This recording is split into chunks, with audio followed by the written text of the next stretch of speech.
of interest in the interview itself. It was interesting in a sense to see, I suppose, the SNP in the referendum from an international perspective. Perhaps the most significant moment was when Salmond said at the end that he had to believe with every fibre of his being that he would win the referendum, which I have to say isn't entirely encouraging from a yes perspective. It almost sounds like he's trying to convince himself that that victory is inevitable. And lots of people have accused the Better Together campaign of being complacent, but perhaps there's a degree of complacency on the yes side as well. It's definitely possible. Did you notice that she kept calling him the first Scottish minister? Yeah, I did notice that. Yeah. She didn't quite get her terminology right quite often. But I thought they were a hell of a lot better informed than I think that most people would be about Russian politics. Well, that's certainly true. That's certainly true. But what Jamie was saying there about the positivity thing, that I need to believe that we'll win the referendum, and he made quite an interesting remark about I've fought many elections now, and the ones that I've won have been fought with a positive message and looking to the future. I'm paraphrasing, but he said something like that. And again, I'm not entirely sure that is the way to approach the referendum either, because I'm certainly picking up that if you're posing independence as the solution, then people need to really understand what the problem is. And I'm not sure that the kind of consciousness and awareness of the problems with the UK and Westminster and everything are as clear in everybody's consciousness today as they might have been 20 or 30 years ago. Because I'm picking up and talking to people, for example, I spoke about it recently. I mean, it's just an anecdote, but I met a woman who was originally from Bangladesh and at the Mela recently, and she was talking about how Bangladesh had achieved independence, and from her perspective it was a lot of it was about cultural oppression and attempts by Pakistan to enforce the dominant language on, as it was then, East Pakistan, and that was a big propeller towards independence. And she said to me, but you have not got anything like that. And so that she didn't have any real awareness or understanding that there was an issue historically and today of cultural oppression in relation to Scotland within the UK state. And so I think there are people that needs to be explained to. I think the SNP particularly are frightened of being accused of grudge politics, grievance politics, all that and everything. But there is a problem, and I don't think we should be frightened about talking about the problem. I spoke with someone who was out campaigning on the streets, and she told me, I think it was something along the lines of, she was handing out the yes leaflets and someone asked her, if we get our independence, how are we going to get any money back in our taxes from the English? Oh dear. You can see that there's work to be done there when you're getting answers like that. Definitely. Jamie? Well, I think it's difficult to craft a cultural nationalism which is also civic and liberal and inclusive. And I think the SNP has gone to great lengths over the course of the last 15 years in particular to ensure that the kind of nationalism they promote is civic and liberal and inclusive, and it's better in that sense to focus on the political and economic and social arguments for independence than it is, I think, to focus on the cultural ones. Or historical ones. Or historical ones, yeah. McDermott obviously made the most obvious effort to craft a cultural nationalism, and the further, as admirable a poet as he was, the further the SNP stays from Hugh McDermott, the better in 2013. On the actual interview itself, I mean, we've talked about before on a lack of awareness around the world of what's going on, as well as at home, like we're saying here, but the lack of awareness around the world, isn't there a case that Salmond has to take these interviews and he has to do them? Although it was full of cliches as well. In the introduction I cringed a bit when they said, will Scots take the high road and rebuild Hadrian's Wall? And you're just thinking, oh God. But, It wasn't in Scotland that built it. Yeah, that's right. It didn't exist at the time. But do you think that in a certain way he has to do this? It's part of his role. Go to Jamie there. Absolutely, yes. And Alex Salmond can account for the editorial decisions of Russia Today. It's not his fault. I think he performed well in the interview as he tends to do. International observers are often very impressed by him, and I can see why. But I think there's a temptation when explaining the referendum debate and the SNP's position to the international press to simplify. for their benefit and for the benefit of global audience. So I'm not surprised the cliches came out during that interview, because the format just invited them. I suppose so.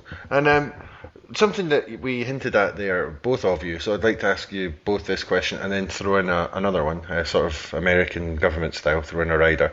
Jamie, you said that it was SNP policy for a long time to have a referendum on the monarchy. I'd certainly be in favour of that. I think you probably would as well. I would be, yeah, absolutely. I think it would be wise from a strategic perspective to hold off having a referendum on the monarchy until the current monarch has popped her clogs, if I can put it a bit indelicately, because she's very popular. Her son obviously isn't.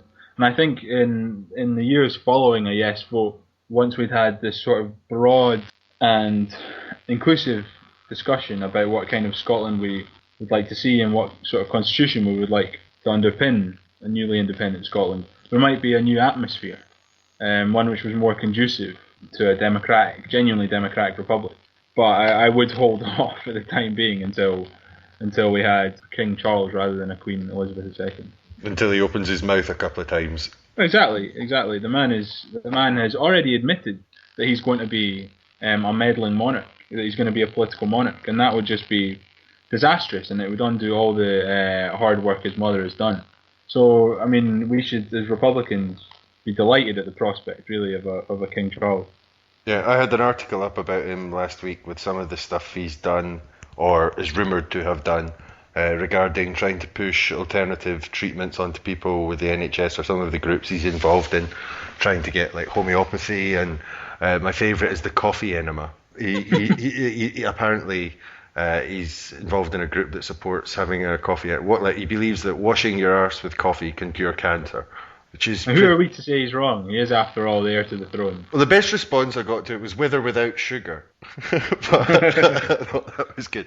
But I mean, Carolyn, would you be in favour of a referendum on the monarchy? Yes, definitely I would, and I certainly don't want to hear any more about Charles's nether regions. I'm sure there's a lot he gets up to we don't hear about. We can maybe edit that if you like. But yeah, I do think that we should have a referendum on the monarchy. I think that it is probably wise to schedule it for when Lizzie's no longer around. But I think it's just all tactics with the SNP, isn't it?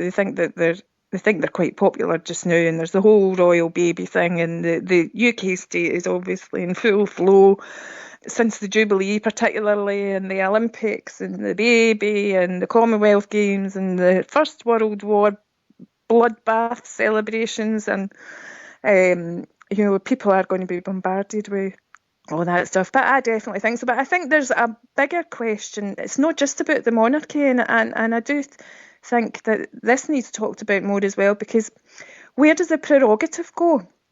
The whole constitutional setup of Westminster, and then an independent Scotland even retaining the monarchy. There's a really important discussion there about where power lies, how much power lies in the hands of the executive, how much power lies in the Parliament, whether there should be a second chamber, what would a second chamber look like. There's a whole big discussion there about the constitution that is only really receiving superficial treatment, but there have been a lot of groups and individuals and discussions and things going on that are actually quite exciting.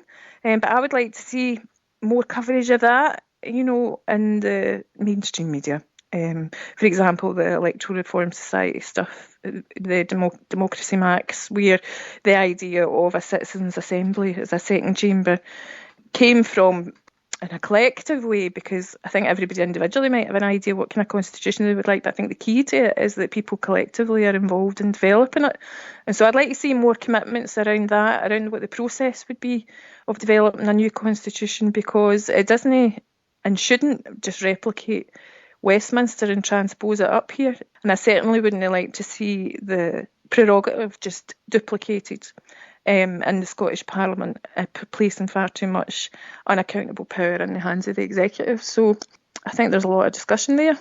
Absolutely. I think the idea of a citizen second chamber is very interesting. When I saw you bring up the idea of a second chamber on Twitter the other day, I did a wee bit of research, and I had a look at countries of similar population around the world. And most of them are unicameral. But the idea of a citizens' chamber is very different. A couple of them, I think it was in Sweden, where they have two chambers in one. The one chamber votes for an executive committee taken from the members of that chamber, and that becomes like a second chamber. But that's kind of quite a negative idea on the terms of what you're suggesting, because it's creating more executive power. But I'm interested to hear what Jamie thinks about that. How would he like to see it set up afterwards? I don't think there's any danger of us transposing the Westminster system on an independent Scotland, not least because within the devolved context we already have a much more representative system of government, including, of course, an electoral system based on proportional representation. Local government is elected by STV, and we don't have an unelected upper chamber. I think the idea of a citizens' assembly as an upper chamber is an attractive one. Also, I mean, Carolyn, you've served in the Parliament, so how strong is the committee system in the Parliament? Strong. Definitely not strong enough, and from what I can gather, it's even worse now because of the majority of the SNP in terms of there being really genuine democratic scrutiny, and that was the thing that really came out strongly in the People's Gathering and the Electoral Reform Society stuff, and in other kind of environments that I've been in, that people are very disaffected and disenchanted by the whole party system, and the whip system, party control.